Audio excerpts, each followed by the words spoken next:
Well, everybody, we're back again for another little session on parenting. You know, it's such a vital subject that it's really tough for all of us to totally understand everything about it that there is. Nobody teaches us. We just end up being that, and that's a difficult thing. I want to talk a little bit about time today.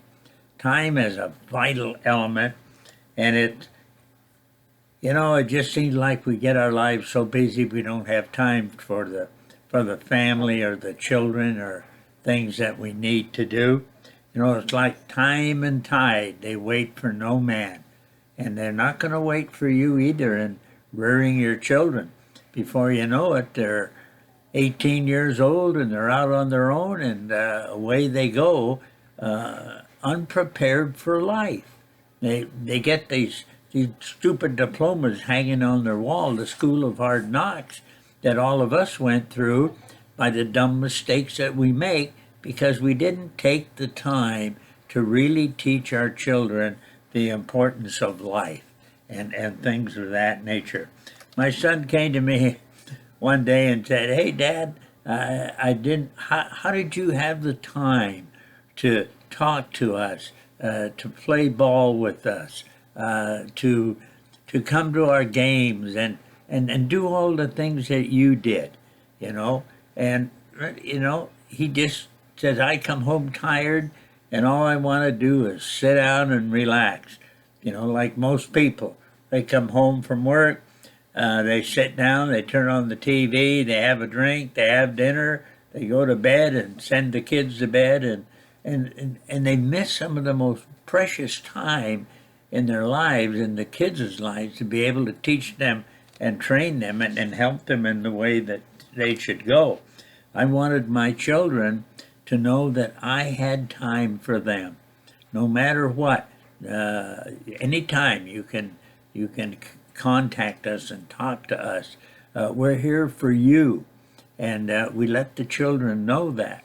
One of the best things we ever did, my kids have still talk about it today, was when we went camping up the Dungeness River, which was about a mile hike up in there, but it was right at the crossroads of the Dungeness River and another stream that came down alongside of it there. And we would get up there and set up our camp. The guys would go out and get the wood. The girls would get ready to fix the dinner. And then we'd sit around the campfire and maybe roast marshmallows or whatever else we had, or hot dogs or whatever. And we would sit there and talk for hours, just about life itself. We would talk about dating and realize and let them know that there's some place in their life where they're going to find a boy or a girl that they really like and really enjoy, and they're going to have some tough decisions. That's why I talked about decisions earlier. But the time is so valuable to be able to teach and train and help the kids learn the right things about it.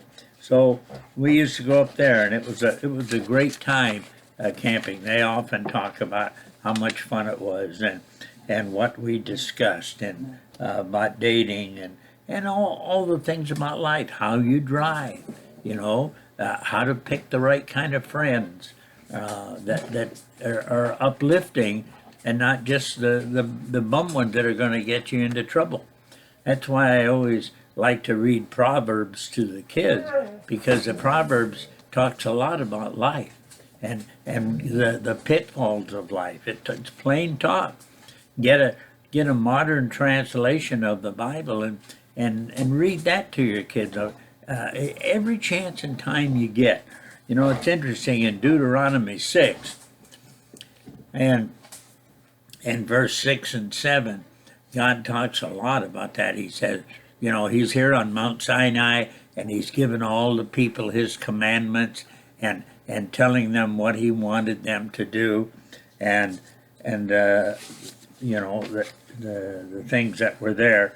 And he said, "These are my words which I command you this day, and I want you to diligently," and they use the word diligently, Diligently teach your children when you lie down, when you rise up, when you walk here, when you walk there. Take advantage of every bit of time that we have. We don't have a lot of time. Time goes by so quickly, we just don't realize how fast it goes. Pretty soon your children are married, have children of their own. And what have we taught them? What have we taught them? Stop and think about it. You only have, as I said, just so much time to be able to teach and train and guide and direct and help them. And they're gone. Uh, you know, it's a tragedy what has happened. So you teach your children every chance you get, every walking minute. Take the time to plan and prepare for it. If you don't, it'll be gone. The average American spends 37 seconds a day teaching their children. Boy, that ain't much time. It's pretty hard to teach a child in 37 seconds. It goes by so fast. You just don't realize. So 37 seconds. What if you took 1 hour a day of just teaching, helping, guiding, and directing? You would have less than 1 year of life in time. 1 year of life in time. And you're going to teach them everything they need to know, all the pitfalls that are out there, because there's plenty of them. And, you can teach them that. Sometimes we think, well, they go to church on 1 day a week. Yeah, but Satan's got them the other 6. Who's going to win? Who's going to teach them more? So you've got a real problem to stop and think about, what can I teach my children? What can I do? You got to make some plans. You got to prepare yourself. Study, educate, do what you can do to help them with that. So teaching 1 hour a day, that's not much time to get them ready for life. And if we don't, then I'll tell you, the kids are going to make up their own mind. They're going to listen to somebody else who does have the time. And there are people that do that. So think of those things. They're really important to be able to do that.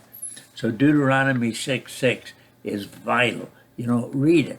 Think about it. Because God's going to hold you responsible. Like I said in Malachi 2, I think it's verse 15, where he says, you were united to your wife in God's wise plan. And what does he want? I want godly children. They're his kids. They're his kids. He gave them to you to be able to train and teach and educate them. He gave you that responsibility. What are you going to tell God? You make it into God's kingdom and your children aren't there. And God's going to look around and say, where are my kids? What are you going to tell them? Blame somebody else? Blame television? Blame their cell phone? Blame their friends? Hey, we can blame anybody. But we don't like to blame mom and dad. But stop and think about it. Whose children are they? They're yours. Nobody can have the feeling for your children like you do. I ran summer camps for years, and I loved working with kids, but they weren't mine. There's a different feeling for mine. These are my kids. And I didn't want them to be like me. I wanted them to be better than me. And I needed to take the time. And just Nancy and I felt that same way. And we tried to teach and guide them of all the pitfalls that they can fall into. Think about it early in life so they're prepared when it comes. If you're prepared for a problem, you can usually avoid the problem. If somebody's going to rob and steal your house and they tell you they're going to come in at midnight, you can be ready for them, right? Well, it's the same thing in teaching your children and training them. It's so vital. So think about those things, doing whenever you can. So time and tide wait for no man. Don't let your children get washed out to sea in this world of crap and corruption.